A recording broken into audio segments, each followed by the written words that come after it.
Hello student, welcome to my channel सरमन lecturer. आज का ये वीडियो क्लास 10 सामाजिक विज्ञान, जितने भी स्टूडेंट 2023 बोर्ड एग्जाम में 3 मार्च को पेपर देने वाले हैं सामाजिक विज्ञान का, आज का ये वीडियो लास्ट तक जरूर देखना। इसमें हम लोग सामाजिक विज्ञान के सभी इंपॉर्टेंट क्वेश्चंस को देखेंगे।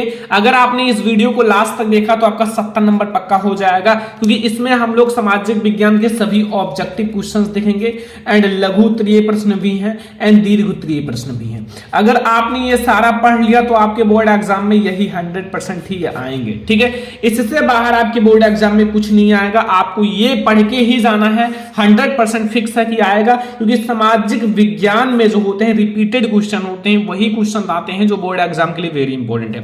तो इस वीडियो में मैंने आपको सारे क्वेश्चन बताया है। 3 मार्च को आप लोगों का सामाजिक विज्ञान का पेपर है। ये क्वेश्चन जल्दी से पढ़ लो और जाओ, बोर्ड एग्जाम में जरूर आएगा। छाप कराना छोड़कर मत आना। ठीक है, तो इस वीडियो को लाइक जरूर कर देना, शेयर जरूर कर देना, अगर चैनल पे नया तो सब्सक्राइब भी कर देना। सबसे पहले हम लोग शुरू करते हैं ऑब्जेक्टिव क्वेश्चन से। देखो, पहला प्रश्न आप लोग देखो, ये ऑब्जेक्टिव क्वेश्चन है सारे। ठीक है, आपके बहुविकल्पीय प्रश्न। जर्मनी का एकीकरण का श्रेय इनमें से किसे दिया जाता है? वेरी इंपॉर्टेंट है। अगर आप देखोगे तो बोर्ड एग्जाम के पेपर में कई बार पूछा गया है कि जर्मनी के एकीकरण का श्रेय इनमें से किसे दिया जाता है। ऑप्शन नंबर का है ऑटोवान बिस्मार्क को, खा है विलियम प्रथम, गा है हिटलर एंड घा है मैत्सनी। तो जर्मनी के एकीकरण का श्रेय इन चारों में से किसे दिया जाता है?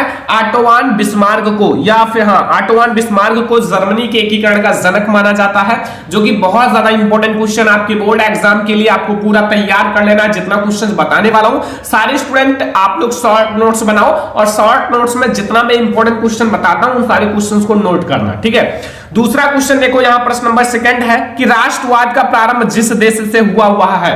जो राष्ट्रवाद है, राष्ट्रवाद का प्रारंभ किस देश से हुआ है? ऑप्शन नंबर का है जर्मनी, खा है आपका इटली एंड गा है इंग्लैंड एंड घा है इटली। ठीक है, यहां मैं इटली की जगह फ्रांस कर देता हूं। ठीक है, क्या कर देता हूं? फ्रांस। ध्यान से समझो, यहां मैं कर देता हूं फ्रांस।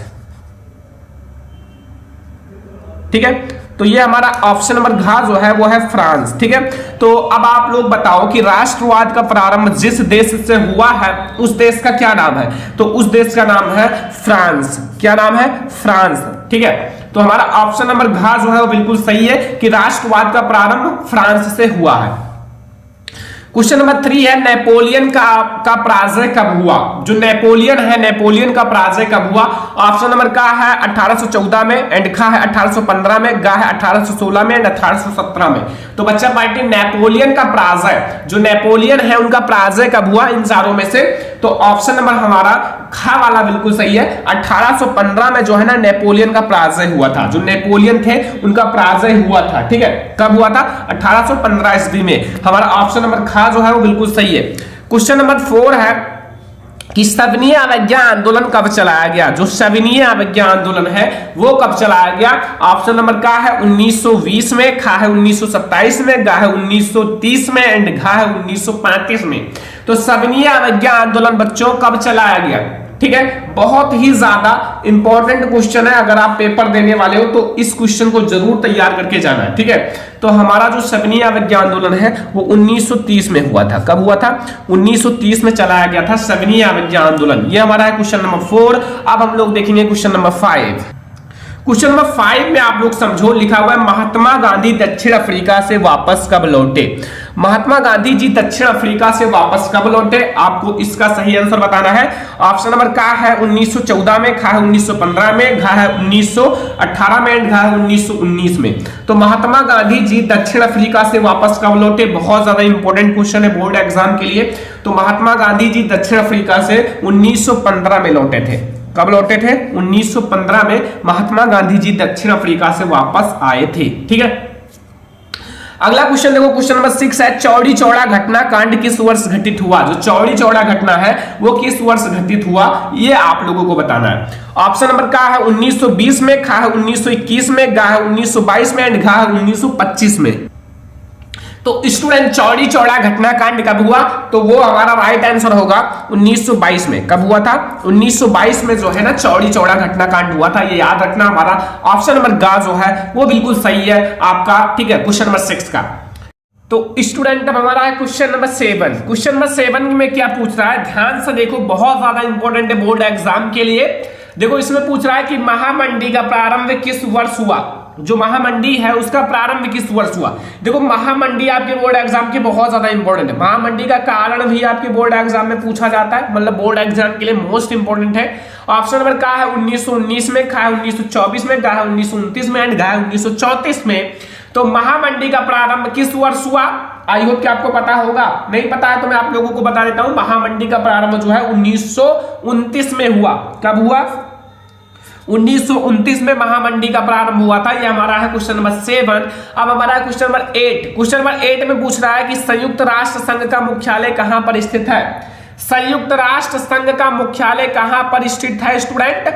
ऑप्शन नंबर का है वाशिंगटन, का है जिनेवा, का है न्यूयॉर्क एंड का है ऑस्ट्रिया। तो संयुक्त राष्ट्र संघ का मुख्यालय कहां पर स्थित है, सभी स्टूडेंट को नहीं पता होगा क्योंकि बहुत ज्यादा इंपॉर्टेंट क्वेश्चन है। तो ये हमारा न्यूयॉर्क में स्थित है। कहां है, न्यूयॉर्क में। तो संयुक्त राष्ट्र संघ का मुख्यालय हमारा न्यूयॉर्क में स्थित है, याद रखना। क्वेश्चन नंबर 9 देखो कि प्रथम विश्व युद्ध का प्रारंभ कब हुआ था। जो प्रथम विश्व युद्ध है, प्रथम विश्व युद्ध का प्रारंभ कब हुआ था। ऑप्शन नंबर का है 1914 में, का है 1919 में, का है 1939 में, का है 1942 में। तो प्रथम विश्व युद्ध का प्रारंभ कब हुआ था, 1914 में। ठीक है, याद रखना, बहुत ज्यादा इंपॉर्टेंट क्वेश्चन है। तो ये हमारा क्वेश्चन नंबर 9। चलो हम लोग देखते हैं क्वेश्चन नंबर 10। तो स्टूडेंट क्वेश्चन नंबर 10 है कि पंजाब में भूमि निम्नीकरण का मुख्य कारण क्या था। या पंजाब है, जो पंजाब है उसमें भूमि निम्नीकरण का मुख्य कारण क्या है। ऑप्शन नंबर का है गहन खेती, का है वनोन्मूलन, गा है अधिक सिंचाई एंड गा है अति पशुचारण। तो पंजाब में भूमि निम्नीकरण का मुख्य कारण क्या है, वो है अधिक सिंचाई। क्या है स्टूडेंट, अधिक सिंचाई। पंजाब में जो भूमि निम्नीकरण का मुख्य कारण है वो है अधिक सिंचाई, याद रखना, बहुत ज्यादा इंपॉर्टेंट है। यह है क्वेश्चन नंबर 10। अब हम लोग देखेंगे क्वेश्चन नंबर 11। क्वेश्चन नंबर 11 है कपास की खेती के लिए कौन सी मृदा उपयुक्त है। जो कपास की खेती जिसमें की जाती है उसके लिए कौन सी मृदा सबसे अच्छी होती है, सबसे अच्छी। ठीक है, ऑप्शन नंबर का है काली मृदा, का है लाल मृदा, गा है जलोढ़ मृदा एंड गा है लेटराइट मृदा। तो कपास की खेती के लिए कौन सी मृदा सबसे अच्छी होती है। कपास की खेती के लिए सभी स्टूडेंट को पता होगा, बहुत ही ज्यादा इंपॉर्टेंट क्वेश्चन है ये। ठीक है, तो कपास की खेती के लिए हमारी काली मृदा जो है ना वो सबसे अच्छा माना जाता है। कौन सी मृदा, काली मृदा जो है वो कपास की खेती के लिए सबसे अच्छा माना जाता है। और ये आप लोग याद रखना, बोर्ड एग्जाम के लिए बहुत ज्यादा इंपॉर्टेंट है। काली मृदा को काली कपास की मृदा भी कहते हैं। ठीक है, तो कपास की खेती के लिए काली मृदा सबसे अच्छी मानी जाती है। क्वेश्चन नंबर 12 है निम्न में से कौन अजैवीय संसाधन है। अजैवीय संसाधन बताना है स्टूडेंट। ऑप्शन नंबर का है चट्टाने, खा है पशु एंड गा है पौधे एंड घा है मछलियां।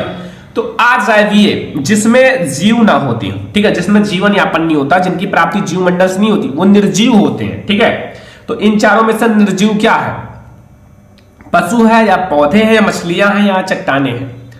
तो हमारा चट्टाने जो है वो अजैवीय संसाधन है। ठीक है, चट्टाने हमारा सही है। तो क्वेश्चन नंबर 12 का हमारा का वाला ऑप्शन बिल्कुल सही है, चट्टाने। ठीक है, अगला क्वेश्चन देखो, क्वेश्चन नंबर 13 है कि चिपको आंदोलन संबंधित है। चिपको आंदोलन का नाम आप लोगों ने सुना होगा, बहुत ही ज्यादा इंपॉर्टेंट है बोर्ड एग्जाम के लिए। ठीक है, चिपको आंदोलन। ऑप्शन नंबर का है मृदा संरक्षण, खा है वन संरक्षण, गा है जल संरक्षण एंड गा है वायु संरक्षण। तो चिपको आंदोलन जो है स्टूडेंट वो किससे संबंधित है, सभी स्टूडेंट को पता होगा। चिपको आंदोलन, देखो चिपको आंदोलन में क्या था, मैं आपको छोटा सा समझाता हूं। जैसे ये एक पेड़ है, ठीक है, पेड़ है। अब इस पेड़ को काटने से रोकने के लिए पहले की जनता जो थी, कुछ महिलाएं थी, वो मतलब पेड़ से चिपक गई ताकि अगर आपको ये पेड़ काटना है तो पहले मुझे काटो। देखो कितना ज्यादा पेड़ के बचाव के लिए खुद की प्राण भी त्याग देते। आजकल क्या है, आजकल तो चाहे कटे और चाहे गिरे कोई असर नहीं पड़ता है, लेकिन पहले इन चीजों पर ध्यान दिया जाता था। तो इसलिए चिपको आंदोलन हमारा वन संरक्षण से संबंधित है, पेड़ पौधों से संबंधित है। आसान तरीके से समझ में आ गया होगा। अब आप कभी नहीं भूलोगे कि चिपको आंदोलन किससे संबंधित है। क्वेश्चन नंबर 14 देखो, सुंदरवन राष्ट्रीय पार्क किस राज्य में स्थित है। जो सुंदरवन राष्ट्रीय पार्क है वो किस राज्य में स्थित है, आपको यह बताना है। तो ऑप्शन नंबर का है असम में, खा है उड़ीसा में, गा है पश्चिम बंगाल में एंड घा है मध्य प्रदेश में। तो सुंदरवन राष्ट्रीय पार्क किस राज्य में स्थित है? तो सभी स्टूडेंट को पता होगा कि सुंदरवन राष्ट्रीय पार्क जो है वो पश्चिम बंगाल में स्थित है। कहां स्थित है? पश्चिम बंगाल में। ऑप्शन नंबर गा जो है वो बिल्कुल सही है। और ये सारे क्वेश्चंस आप कंप्लीट कर लो, बोर्ड एग्जाम में आएंगे ही आएंगे, आपको पूरा कंप्लीट करके ही बोर्ड एग्जाम में पेपर देने जाना है ये सारा क्वेश्चन, ठीक है। क्वेश्चन नंबर 15 आप लोग देखो यहां, इसमें क्या पूछ रहा है कि बहुउद्देशीय नदी घाटी परियोजना, जो बहुउद्देशीय परियोजना को किसने आधुनिक भारत मंदिर कहा? मतलब इन चारों में से जो बहुउद्देशीय परियोजनाओं को किसने आधुनिक भारत का मंदिर कहा है? ऑप्शन नंबर का है महात्मा गांधी, खा है जवाहरलाल नेहरू, गा है विनोबा भावे एंड गा है अन्ना हजारे। तो किसने कहा था बहुउद्देशीय परियोजनाओं को किसने आधुनिक मंदिर कहा? तो वो हमारा राइट आंसर है स्टूडेंट जवाहरलाल नेहरू ने। किसने कहा था? जवाहरलाल नेहरू जी ने। तो ये हमारा है क्वेश्चन नंबर 15। अब हम लोग अगला क्वेश्चन देखेंगे जो बोर्ड एग्जाम के लिए सारे क्वेश्चन बहुत ज्यादा इंपॉर्टेंट है, सारा तैयार कर लो, पूरे बुक का है, हर एक चैप्टर से क्वेश्चंस हैं, ठीक है। तो ये हमारा क्वेश्चन नंबर 15। अब हम लोग देखेंगे क्वेश्चन नंबर 16। क्वेश्चन नंबर 16 में पूछ रहा है कि सलाल बांध किस नदी पर बना है? जो सलाल बांध है वो किस नदी पर बना है? क्वेश्चन नंबर 16 में पूछ रहा है सलाल बांध किस नदी पर बना है? ऑप्शन नंबर का है महानदी, खा है चिनाब एंड गा है सतलुज एंड गा है कृष्णा नदी। तो सलाल बांध स्टूडेंट पूछ रहा है सलाल बांध किस नदी पर बना है? तो सलाल बांध जो है वो चिनाब नदी पर बना है। किस नदी पर? चिनाब नदी पर बना है सलाल बांध। याद रखना, बहुत ज्यादा इंपॉर्टेंट क्वेश्चन है ये हमारा क्वेश्चन नंबर 16। क्वेश्चन नंबर 17 देखो, इनमें से कौन सी रबी की फसल है? कौन सी रबी की फसल है? ठीक है, देखो तीन फसल होती है, रबी की फसल, खरीफ की फसल। ये दोनों आपके बोर्ड एग्जाम के लिए इंपॉर्टेंट है, ठीक है। तो ऑप्शन नंबर का है चावल, खा है मोटे अनाज, गा है ज्वार तिल एंड घा है आपका चना या काला चना। तो आपका रबी की फसल इन चारों में से कौन है? तो इन चारों में से जो बच्चों रबी की फसल है वो हमारा है चना या फिर काला चना। चना या फिर काला चना जो है वो इन चारों में रबी की फसल है, ठीक है। याद रखना, क्वेश्चन नंबर 17 नंबर क्वेश्चन है। क्वेश्चन नंबर 18 देखो आप लोग यहां कि निम्नलिखित में से कौन सी एक रेशेदार फसल है? देखो फसल भी बहुत ज्यादा पूछा जाता है, रेशेदार पूछा गया, खरीफ पूछ सकता है, रबी की फसल पूछ सकता है, जायद की फसल पूछ सकता है, मतलब बोर्ड एग्जाम में पेपर में कुछ भी पूछ सकता है। अगर आप चैप्टर को कंप्लीट किए हो तो अच्छी बात है, नहीं किए हो तो चैप्टर के जितने इंपॉर्टेंट क्वेश्चन है उसको पढ़ो, क्योंकि बोर्ड एग्जाम अब नजदीक है। ऑप्शन नंबर का है जूट, खा है कॉफी, गा है जौ एंड घा है रबड़। तो कौन सी एक रेशेदार फसल है जिसके अंदर रेशे होते हैं? ये क्वेश्चन तो सारे स्टूडेंट को पता होगा, जो जूट को देखा होगा उनको ये क्वेश्चन का आंसर पता होगा, क्योंकि जूट के अंदर रेशे होते हैं, इसलिए हम लोग इस फसल को, जूट को जो है ना रेशेदार फसल कहते हैं, क्योंकि इसके अंदर रेशे होते हैं, इसलिए हम लोग इसे रेशेदार फसल कहते हैं, ठीक है। याद रहेगा ना। ये हमारा क्वेश्चन नंबर 18। अब हम लोग देखेंगे क्वेश्चन नंबर 19। क्वेश्चन नंबर 19 में है कि झारखंड में स्थित कोडरमा निम्नलिखित में से किस खनिज का अग्रणी उत्पादक है? तो क्वेश्चन नंबर 19 में यही पूछा है कि झारखंड में स्थित जो कोडरमा है निम्नलिखित में से किस खनिज का अग्रणी उत्पादक है? ऑप्शन नंबर का है बॉक्साइट का, खा है अर्वरक का, गा है लौह एस्क का एंड गा है तांबा का। तो झारखंड में स्थित कोडरमा बहुत बार पढ़ाया है बोर्ड एग्जाम के लिए, ठीक है, बहुत बार मैंने इसको पढ़ा रखा है, क्योंकि बहुत ज्यादा इंपॉर्टेंट क्वेश्चन है, इसलिए मैं आपको पढ़ा रहा हूं, रिवीजन करा रहा हूं कि आपका सारा क्वेश्चन रिवाइज रहे, जितने इंपॉर्टेंट क्वेश्चन है सब कुछ। तो वो हमारा अर्वरक का अग्रणी उत्पादक है। किस चीज का? अर्वरक का। तो झारखंड में स्थित जो कोडरमा है वो अर्वरक का अग्रणी उत्पादक है। याद रखना, क्वेश्चन नंबर 19, ठीक है। क्वेश्चन नंबर 20 है कि एंथ्रेसाइट का संबंध किस खनिज से है? एंथ्रेसाइट का संबंध किस खनिज से है आप लोगों को बताना है।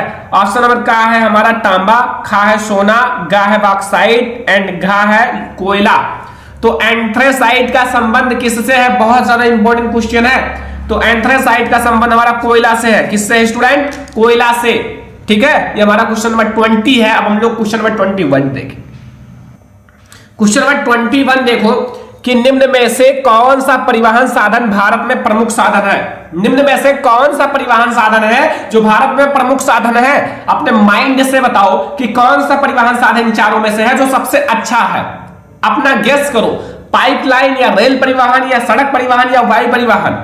अगर आपको कोई सामान लाना है, किसी चीज को एक स्थान से दूसरे स्थान पर ले जाना है, तो आप किस चीज का प्रयोग करोगे? वायु परिवहन का, या पाइपलाइन का, या रेल परिवहन का? आई होप कि आप लोग सबसे सरल और सबसे अच्छा परिवहन सड़क परिवहन का उपयोग करोगे। ठीक है, बहुत सारे ऐसी चीजें हैं जो आपके लिए बहुत ज्यादा इंपॉर्टेंट है सड़क परिवहन में। ठीक है, तो इसलिए हमारा सड़क परिवहन सबसे अच्छा है, सबसे सरल है और सबसे कम लागत में है। ठीक है, सबसे कम लागत में हम इसे कर सकते हैं, तो ये हमारा सड़क परिवहन अच्छा है और इंपॉर्टेंट है। ठीक है, क्वेश्चन नंबर 22 है कि निम्नलिखित में से किस वस्तु का निर्यातक भारत नहीं है? इन चारों में से किस वस्तु का निर्यातक भारत नहीं है? ऑप्शन नंबर का है कॉफी, खा है उर्वरक, गा है तंबाकू एंड घा है चाय। तो इन चारों में से आपको यह बताना है कि किस वस्तु का निर्यातक भारत नहीं है। निम्नलिखित में से किस वस्तु का निर्यातक जो है भारत नहीं है? तो इन चारों में से किसका निर्यातक भारत नहीं है? उर्वरक का। किसका? उर्वरक का निर्यातक जो है ना स्टूडेंट, वो भारत नहीं है। याद रखना, बहुत ज्यादा इंपॉर्टेंट क्वेश्चन है, 22 नंबर क्वेश्चन है और जितना क्वेश्चन बता रहा हूं बहुत ज्यादा इंपॉर्टेंट है। ठीक है, सारा क्वेश्चन कंप्लीट करो, बोर्ड एग्जाम के लिए मेहनत करो। क्वेश्चन नंबर 23 है, इनमें से कौन सा पतन, ठीक है पत्तन कर दो इसको, पूर्वी तट पर स्थित है जो अंतः स्थलीय तथा अधिकतम गहराई का पत्तन है तथा पूर्ण सुरक्षित है? ऑप्शन नंबर का है चेन्नई, या खा है आपका पारादीप, या यहां आपका क्वेश्चन नंबर गा है, सॉरी गा वाला ऑप्शन है तूतीकोरिन एंड गा है विशाखापट्टनम। ठीक है, विशाखापट्टनम। तो इसका राइट आंसर क्या होगा? तो इसका राइट आंसर होगा विशाखापट्टनम। क्या होगा? विशाखापट्टनम हमारा राइट आंसर है। ये हमारा क्वेश्चन नंबर 23। क्वेश्चन नंबर 24 देखो, बेल्जियम की राजधानी है। बेल्जियम की राजधानी कहां है बच्चा? बेल्जियम की राजधानी ब्रुसेल्स, या ब्राजील, या बैंकॉक, या न्यूयॉर्क? बेल्जियम की राजधानी बहुत ज्यादा इंपॉर्टेंट है और आपके बोर्ड एग्जाम में आ भी सकता है, तो ये याद रखना, ब्रुसेल्स जो है ना वो है बेल्जियम की राजधानी, और आप लोग तैयार कर लो। ये हमारा ऑप्शन नंबर का जो है वो बिल्कुल सही है। ठीक है, और ये हमारा क्वेश्चन नंबर 24 जो आपको बिल्कुल कंप्लीट कर लेना है बोर्ड एग्जाम के लिए। क्वेश्चन नंबर 25 पर अब आ जाओ, सारा क्वेश्चन तैयार करो।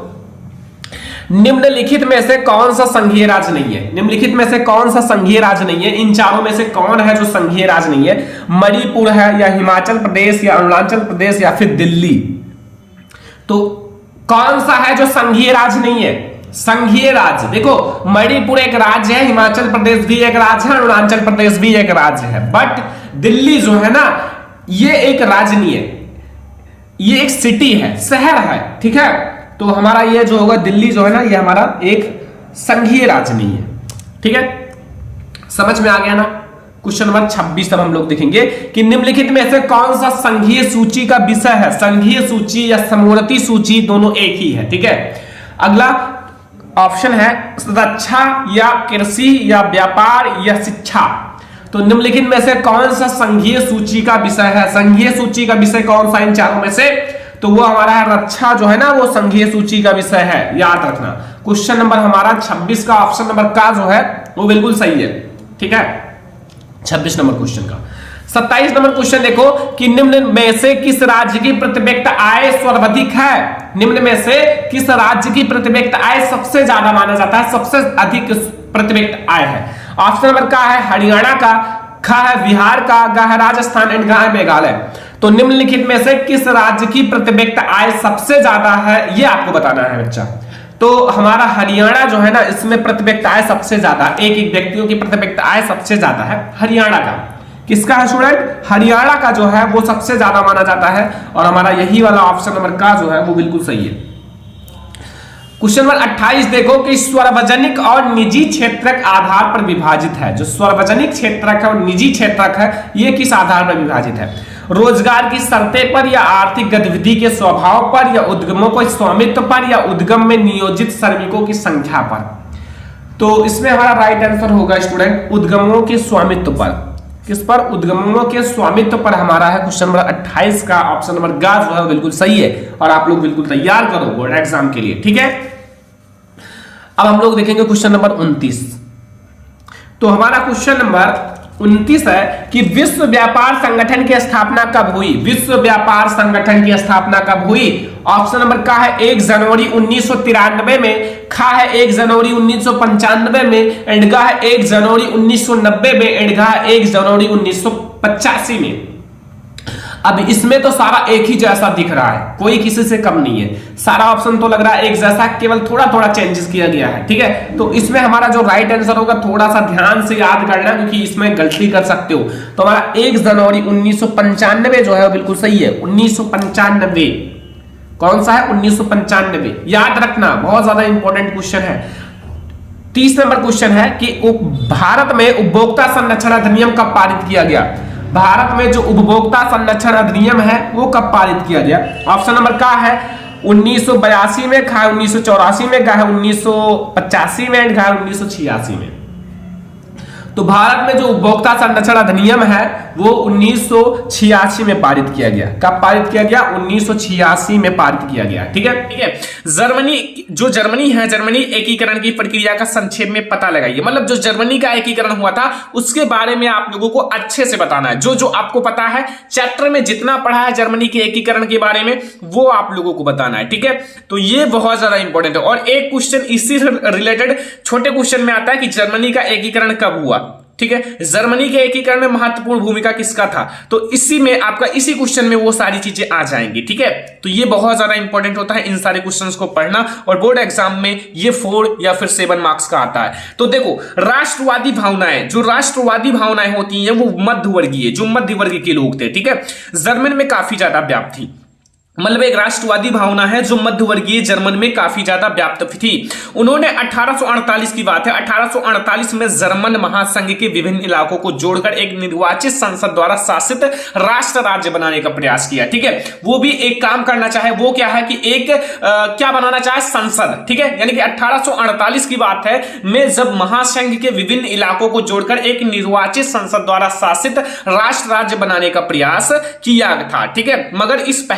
मगर ये जो पहल था, इस बात को, इस कहानी को राजशाही, जो मतलब राजशाही थे, ठीक है, और फौज की ताकत, और जो फौज थी, ठीक है, राजशाही और ये जो फौज की ताकत है ना, मिलकर दबा दिया। मतलब दबा दिया कि इस बात को बाहर ना आए और ये काम ना संभव हो, ठीक है। तो इसलिए जो राजशाही है और जो फौज की ताकत है, उन्होंने मिलकर इन सारे बात को दबा दिया, ठीक है। तो जो राजशाही और फौज की ताकत ने मिलकर दबा दिया, और उनका जो है प्रशा के जो बड़े भूस्वामी है, मतलब जिनके पास बहुत ज्यादा खेत है, जमीन है, जायदाद है, बड़े भूस्वामी ने भी समर्थन किया, ठीक है, इस बात को दबाने के लिए।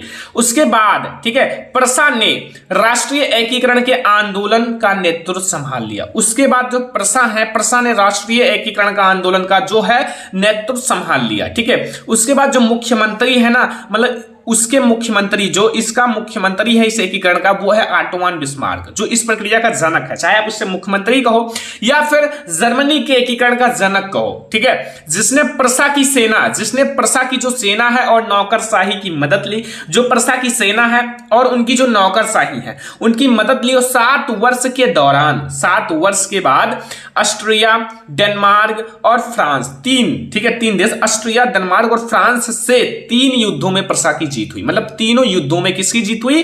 प्रशा की जीत हुई, ठीक है।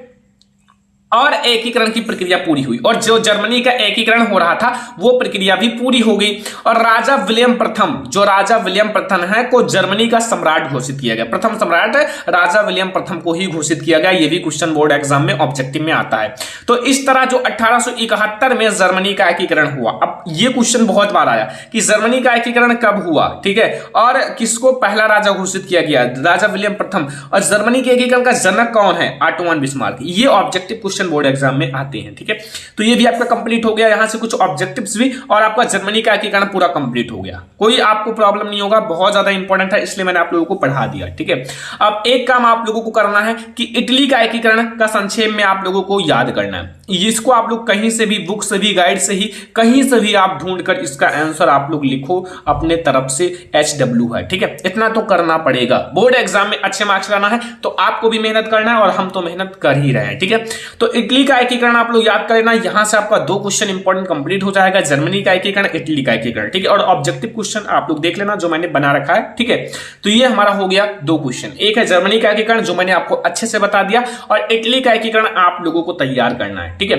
तो ये आप लोग समझ गए। अगला क्वेश्चन देखो, यहां ये क्वेश्चन देख लो, बहुत ज्यादा इंपॉर्टेंट है। लिखा हुआ रॉलेट एक्ट क्या था। जो रॉलेट एक्ट था वो क्या था और उसका विरोध कैसे किया गया, मतलब जो रॉलेट एक्ट है उसका विरोध किया गया, तो उसका विरोध कैसे किया गया और उसका परिणाम क्या हुआ, मतलब रिजल्ट क्या मिला। ठीक है, रिजल्ट बताना है, परिणाम क्या निकला। तो सबसे पहले हम लोग समझेंगे रॉलेट एक्ट के बारे में। ये कानून है जो कि काफी बेकार कानून था। ठीक है, तो रॉलेट एक्ट जो है 1919 ईस्वी में पारित एक ऐसा कानून था। जो रॉलेट एक्ट है ना, वो कब पारित किया गया, 1919 ईस्वी में, जब जलियांवाला बाग हत्याकांड हुआ था ना, तभी अमृतसर में।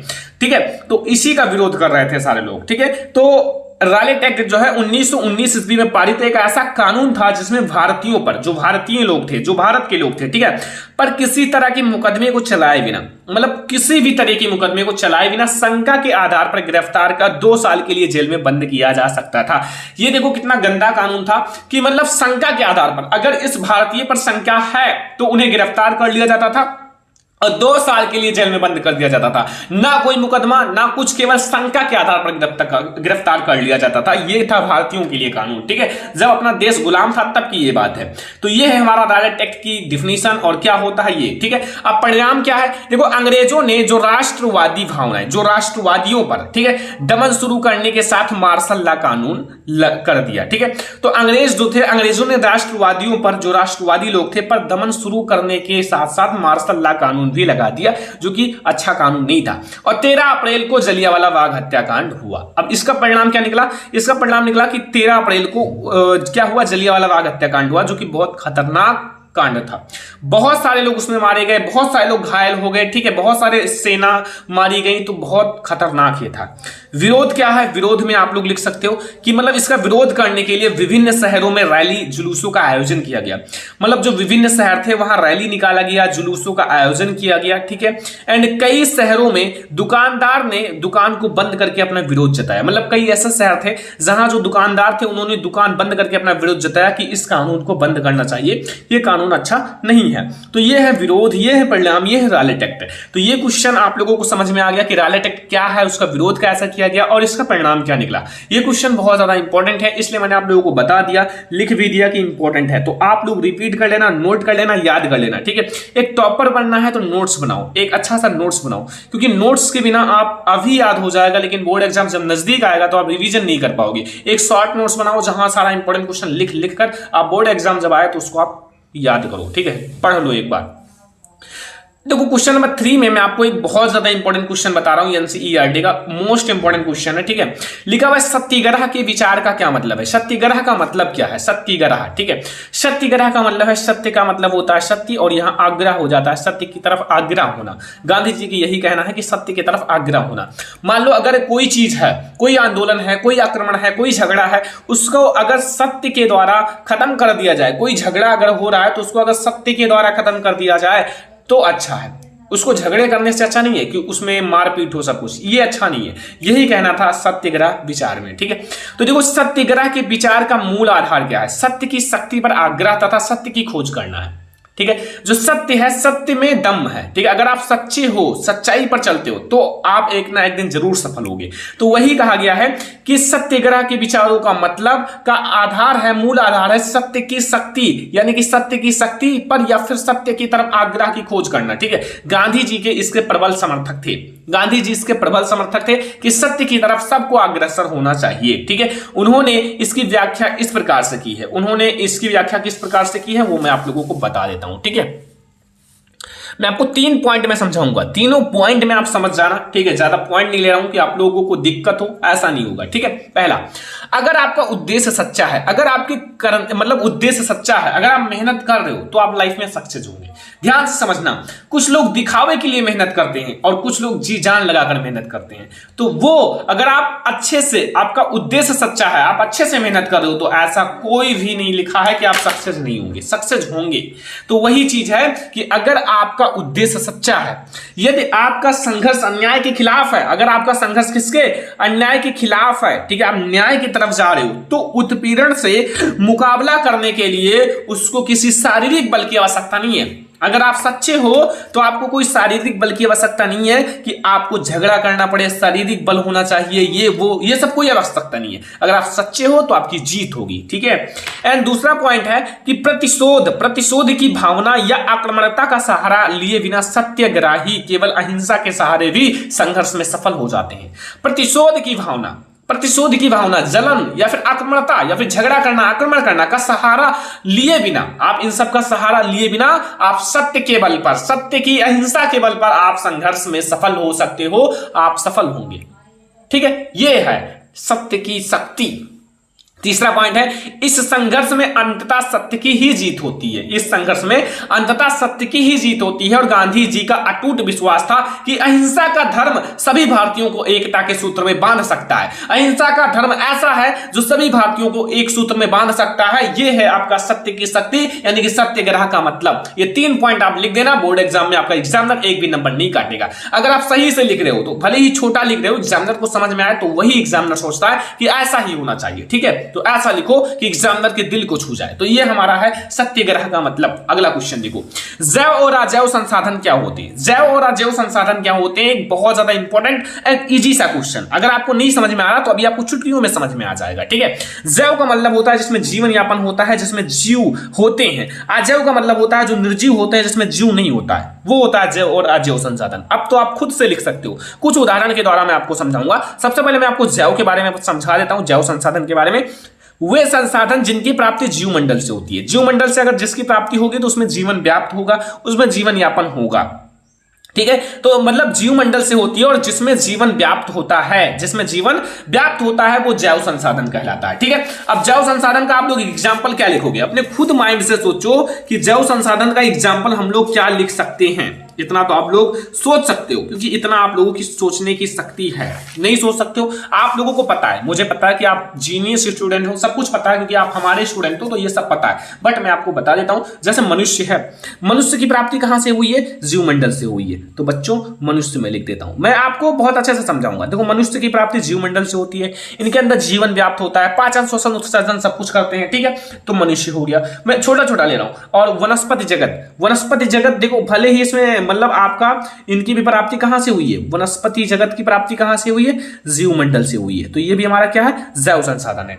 और भी मैं आपको बता दूं, जैसे आपका प्राणी जगत है, तो ज्यादा मैं नहीं लूंगा कि आप लोगों को बोरिंग महसूस हो, ठीक है। ऐसा पढ़ो, ठीक है, कि आप लोगों को अच्छा लगे। अब इससे ज्यादा एग्जाम्पल कहीं नहीं है, आप और बहुत सारा लिख सकते हो, पशु हैं, जानवर हैं, सब कुछ, बट ये एक अच्छा सा एग्जाम्पल है, ठीक है। तो ये हमारा जैव संसाधन। अब हम लोग समझेंगे अजैव संसाधन के बारे में। देखो, अजैव संसाधन का समझने से पहले देखो, जैव तो समझ में आ गया तो अजैव भी समझ में आ ही जाएगा।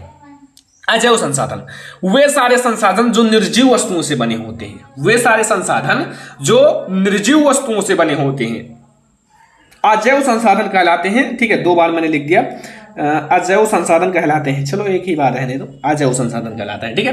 अब सोचोगे कि इसका राइट आंसर क्या होगा, हम लोग एग्जाम्पल क्या लिखें? तो बहुत आसान है, चट्टाने निर्जीव होती हैं ना, जहां रहती हैं वहीं रहती हैं, कभी इधर से उधर नहीं होंगी, तो चट्टाने होंगी। और हमारा धातुएं हैं, ठीक है, बहुत सारी हैं जो आप लिख सकते हो, धातुएं हैं, तत्व हैं, सब कुछ, ठीक है, आदि। बस यही 2 आप याद रखना, ज्यादा ना याद करो, ठीक है। 2 ही याद करो कि आपको याद भी रहे लॉन्ग टाइम तक, ठीक है। ऐसा नहीं कि आप 50 एग्जाम्पल याद कर लो और आपको एक भी ना याद रहे, डिसमिस रहो, ये जैव है, अजैव है, जैव है, जैव है, ऐसे करके आप भूल जाओगे। याद उतना करो जितना आपकी क्षमता है, ठीक है। अगला, जल दुर्लभता क्या है? जल दुर्लभता क्या है और इसके मुख्य कारण क्या है, ठीक है। जल दुर्बलता, देखो, जल की दुर्लभता होना, कमी होना। जैसे जल के विशाल भंडार तथा नवीकरणीय गुणों के होते हुए भी यदि जल में कमी महसूस हो जाए तो उसे हम लोग जल दुर्बलता कहते हैं। जल में कमी होना, ठीक है। जैसा कि पता है कि आगे ऐसा भविष्यवाणी किया गया है कि जल में कमी होगी। विभिन्न क्षेत्रों में जल की कमी या दुर्लभता के लिए निम्नलिखित कारण उत्तरदायी हो सकते हैं। जैसे पहला, बढ़ती हुई जनसंख्या बहुत सारी चीजों के लिए हो सकता है हानिकारक, प्रदूषण के लिए हानिकारक है, जल की दुर्लभता के लिए हानिकारक है, बहुत सारी चीजों के लिए हानिकारक है, ठीक है। क्योंकि बढ़ती जनसंख्या, अगर 1 लोग हैं तो वो कम जल पिएंगे, लेकिन अगर वही उसी परिवार में 15 लोग हो गए तो भैया 15 लोग उतना ही जल पिएंगे, तो जल की दुर्लभता होगी ही, कमी होगी ही। अगर 1 लोग प्रदूषण कर रहे हैं तो कम है, अगर वही 15 लोग करेंगे तो फिर प्रदूषण फैलेगा ही। तो वही बढ़ती जनसंख्या आप एग्जाम्पल अच्छे से लिख सकते हो कि जल अधिक जनसंख्या के घर घरेलू उपयोग में भी ही नहीं बल्कि अधिक अनाज उगाने के लिए भी चाहिए। देखो, जल अधिक जनसंख्या के घरेलू उपयोग, केवल पीने के लिए, केवल खाना बनाने के लिए, केवल नहाने के लिए ही नहीं बल्कि अनाज उगाने के लिए भी चाहिए। अतः अनाज का उत्पादन बढ़ाने के लिए जल संसाधनों का अतिशोषण करके सिंचित क्षेत्र को बढ़ा दिया जाता है। तो जल की बहुत ज्यादा उपयोगिता है, घर में होता ही है, अगर खेत की सिंचाई करना है तो उसके लिए भी जल की उपयोगिता है। तो इसलिए जल को बचाकर रखो, बढ़ती जनसंख्या को थोड़ा सा कम करो, ठीक है। ज्यादा जनसंख्या बढ़ाना भी देश के लिए हानिकारक है, सभी के लिए हानिकारक है। अगला देखो, जल का असमान वितरण। जल का असमान जब वितरण किया जाता है, जैसे जल का, देखो भारत में बहुत से क्षेत्र ऐसे हैं जहां सूखा पड़ता है, बहुत से क्षेत्र ऐसे हैं जहां सूखा पड़ता है और वर्षा बहुत कम होती है। ऐसे क्षेत्रों से भी जल दुर्लभता या जल की कमी देखी जा सकती है। जहां कम वर्षा होती है, सूखा पड़ते हैं, तो वहां अवश्य ही जल की दुर्लभता होगी, जल की कमी होगी, ठीक है। तो बहुत सारे ऐसे भी क्षेत्र हैं जहां जल की मतलब जल को फालतू में वेस्ट किया जाता है, तो वो लोग ना करें तो ज्यादा अच्छा है, किसी के लिए काम आए जल तो ज्यादा अच्छा रहेगा, ठीक है। ये दूसरा पॉइंट है। अगला पॉइंट देखो, तीसरा नंबर पॉइंट यहां समझ लो, निजी कुएं या फिर नलकूप। बहुत से किसान हैं अपने खेतों में निजी कुएं व नलकूपों से सिंचाई करके उत्पादन बढ़ा रहे हैं, मतलब उत्पादन को बढ़ा रहे हैं, कैसो भी उत्पादन को बढ़ा रहे हैं, खाने के लिए व्यवस्था कर रहे हैं, ठीक है, बढ़ा रहे हैं। किंतु इसके कारण लगातार भूभाग जो भूजल का स्तर नीचे गिर रहा है, इसके कारण ही जब जल को ज्यादा निकाला जा रहा है तो उसका जो जल का स्तर है वो नीचे गिर रहा है और लोगों के लिए जल की उपलब्धता में कमी हो रही है। ये 3 पॉइंट आप बोर्ड एग्जाम में लिख कर आना। एग्जामिनर का ऐसा नहीं कि एग्जामिनर आपको नंबर नहीं देगा, फुल नंबर देगा। एक नंबर, आधा नंबर, आधा से आधा नंबर भी काटने से सोचेगा कि कैसे काटूं, हैंडराइटिंग अच्छी होनी चाहिए थोड़ी सी, बस, ठीक है। तो आप लोग खुद से मत हारो और बोर्ड एग्जाम की तैयारी लगातार करो। ये हमारा तीसरा पॉइंट है, इससे ज्यादा आपको नहीं लिखना है, ठीक है। अगला देखो, सड़क परिवहन के 3 गुण बताइए। जो सड़क परिवहन है उनके 3 गुण बताना है। सड़क परिवहन के 3 नहीं, आप बहुत सारे गुण बता सकते हो, ठीक है। मैं आपको 3 गुण बता रहा हूं, लेकिन आप लोग सड़क परिवहन के बहुत सारे गुण बता सकते हो, ठीक है। तो 3 गुण कौन कौन से हैं वो मैं आप लोगों को बता देता हूं, ठीक है। तीनों गुण मैं आप लोगों को बताऊंगा एक एक करके। देखो, पहला, भारत जो है विश्व के सर्वाधिक सड़क जाल वाले देशों में से एक है। ये कोई गुण नहीं है, मैं आपको थोड़ा सा इनके बारे में बता रहा हूं, ठीक है। और सड़क परिवहन के 3 गुण निम्नलिखित हैं। 3 गुण निम्नलिखित हैं, जैसे पहला मैं आपको बताऊंगा, दूसरा और तीसरा, लेकिन आप इसको खुद के मन से भी लिख सकते हो, क्योंकि सड़क पर आप क्या करते हो, बिना सड़क के आपका कोई काम नहीं होगा। अगर आपको मार्केट जाना है तो भी सड़क की आवश्यकता है, अगर कोई सामान घर से बाहर ले जाना है तो भी सड़क की आवश्यकता है, ठीक है। तो पहले मैं आपको एक एक पॉइंट को समझाता हूं। पहला, सड़क परिवहन जो है अन्य परिवहन साधनों के उपयोग से एक कड़ी के रूप में कार्य करता है, जैसे सड़कें हैं, रेलवे हैं, वायु है, सब कुछ, ठीक है। ये पहला पॉइंट है, छोटा सा है। दूसरा, सड़कों का निर्माण लागत कम होती है। जो सड़कों का निर्माण लागत है वो अन्य परिवहन की अपेक्षा कम होती है और यह ऊबड़ खाबड़ स्थानों पर भी बनाया जा सकता है। अब आपको तीसरा पॉइंट नहीं लिखा है, तीसरा पॉइंट मैं आपको खुद के मन से बता रहा हूं, ठीक है। तीसरा पॉइंट आप लोग लिख लेना कि जैसे जो यह है या फिर सड़क है, सड़क, ठीक है, या फिर यह कुछ भी लिख सकते हो। सड़क जो है घर घर, जैसे घर घर सेवाएं, देखो घर घर, मैं आपको खुद से बता रहा हूं, जैसे घर घर सेवाएं उपलब्ध कराता है कि नहीं, ठीक है, कराता है कि नहीं। आप अपने मन से बताओ कि मतलब अगर कोई चीज ले जाना है, सड़कों के द्वारा ही ले जाओगे, कोई वाहन आपको सड़क पर ही जाएगा, तो वो घर घर सेवाएं उपलब्ध कराता है कि नहीं, करवाता है ना। तो वही चीज मैं आपको बता रहा हूं कि अपने मन से लिखो, कोई गलत नहीं रहेगा, एग्जामिनर काटेगा नहीं अगर आप सही से लिखे हो, ठीक है। तथा सामान चढ़ाने, जैसे कोई भी सामान है चढ़ाने व उतारने की, जैसे देखो अगर कोई चीज है, ठीक है, सड़कों के द्वारा लाते हो तो वो सामान चढ़ाने व फिर उतारने में कम लागत लगता है, कम पैसे लगते हैं, ठीक है। कि लागत क्या है, कि लागत भी अपेक्षाकृत कम है। और अगर वही चीज आप किससे लाते हो, मान लो वायुयान से लाते हो, तो भाई उससे काफी ज्यादा पैसे खर्च होंगे, ठीक है। तो वही चीज ये है, वही चीज मैं आपको लिख रहा हूं, एक एग्जाम्पल के तौर पर मैं लिख रहा हूं कि बच्चों को समझ में आए। बस यही 3 गुण आप याद रखना सड़क परिवहन का, फिर आपका सारा चीज कंप्लीट हो जाएगा, ठीक है।